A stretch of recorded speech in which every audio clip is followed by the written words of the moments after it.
우리나라에선 해마다 20만 명이 새로 암 진단을 받고 암 치료를 받고 생존해 있는 사람은 100만 명에 육박하고 있습니다. 위암과 대장암의 3분의 2가 완치될 정도로 암은 더 이상 불치병이 아닌데요.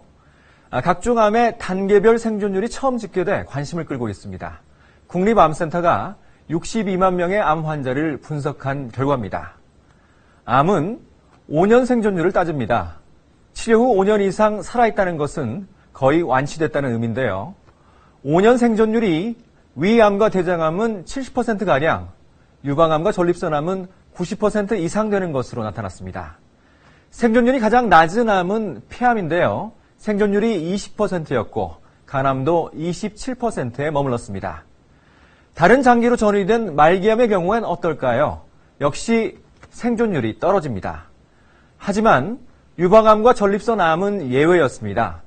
유방암과 전립선암은 전이된 상태에서도 5년 생존율이 각각 32%와 36%로 3명 중 1명꼴로 완치가 가능했습니다. 다른 암보다 항암 치료나 방사선 치료에 더 잘 반응하기 때문입니다.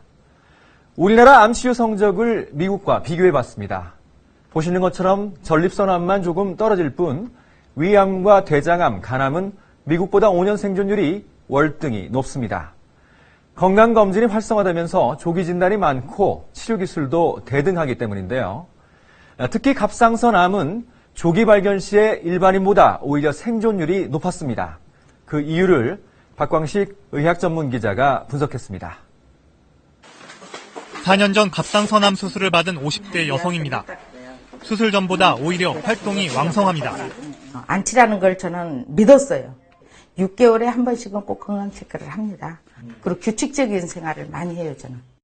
실제 대부분의 암은 조기에만 발견해 치료하면 5년 생존율이 90%가 넘습니다.